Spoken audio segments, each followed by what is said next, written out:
Welcome back to Digital Marketing by Gina.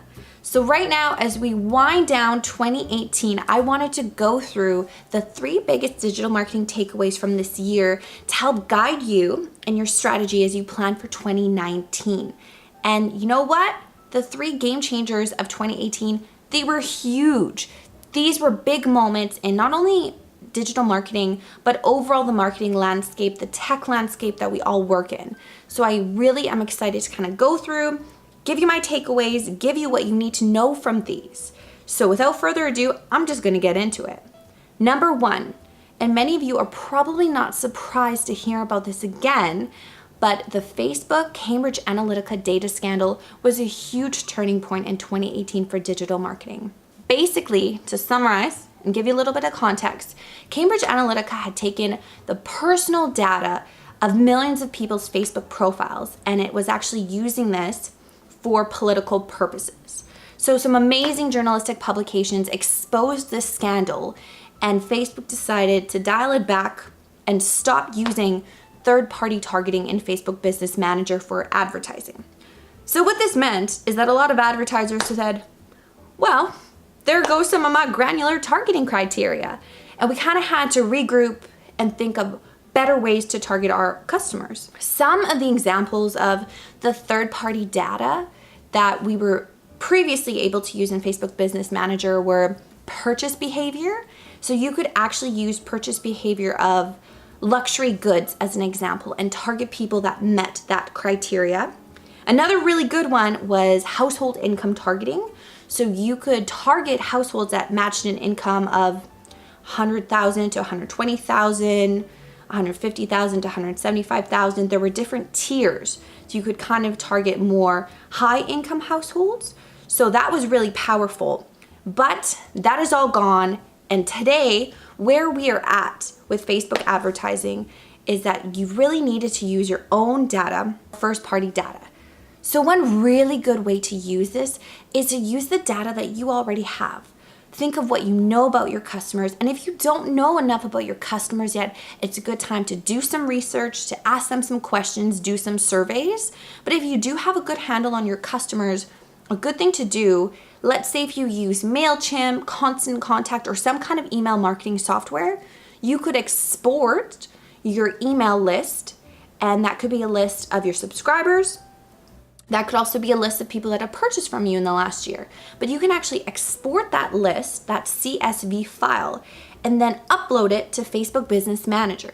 Then you could create a custom audience, so you have those people's emails, but you can also take that custom audience and then use that to make a lookalike audience.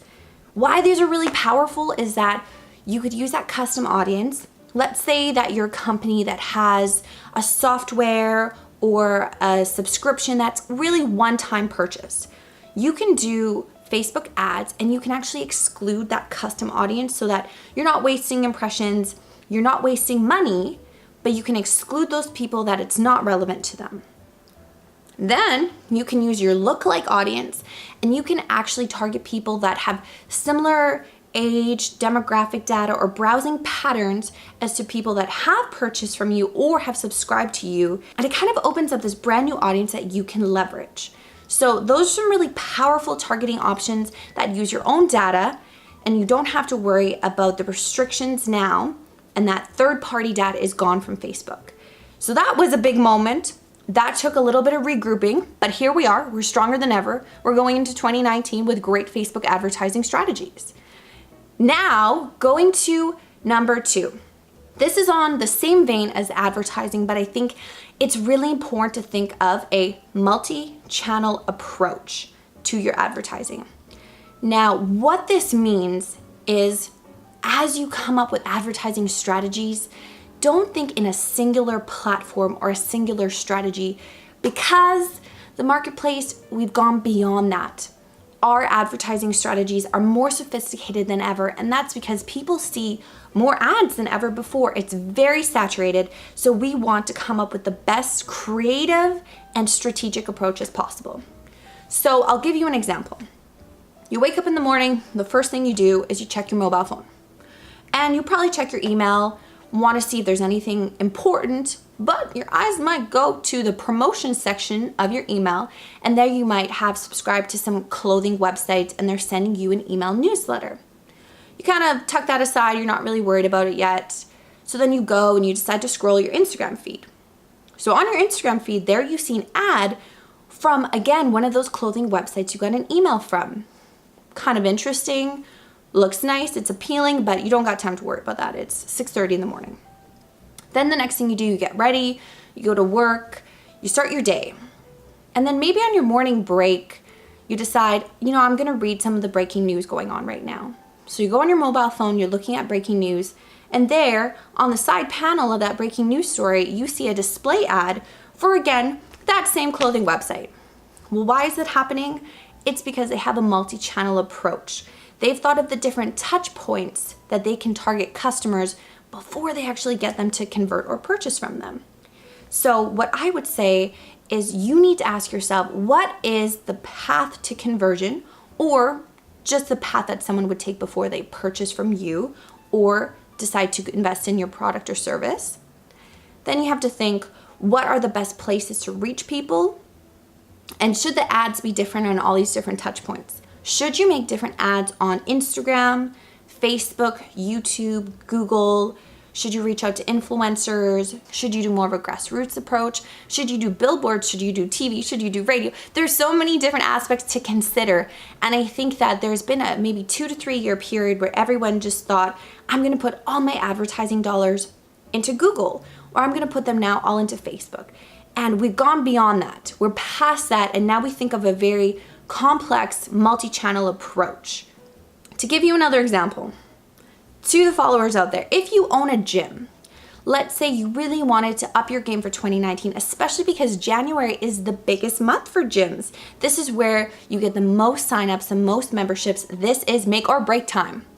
So you decide, okay, I'm going to start a loyalty month where if my current members, they get 3 new referrals, that current member is going to get a 1-hour private training session. Then these new members, if they sign up, they'll get 1 week free if they sign up for 1 month. Then to get the word out, you send emails.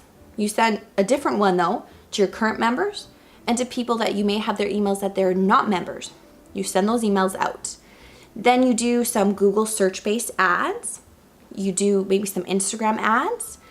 But you decide, I'm gonna target an influencer and reach out to them and see if they'll come in for a 1-hour private training session and get them to post about it on their Instagram to do a little bit of influencer marketing. And then maybe we'll also take footage with that influencer during that session and use it to turn it into a YouTube ad to give people an idea of what our workouts are like. That, my friends, is a multi-channel approach, and that is where you gotta be thinking for 2019. Now, lastly, the third digital marketing takeaway from 2018 is mobile indexing. Now, I'm sure a lot of you have heard about this, especially all my digital marketers out there. I feel like we've been bombarded with news about this, but I just wanted to touch on it one last time because it was huge. Now, Google makes a lot of changes to its algorithm, which is how it ranks websites.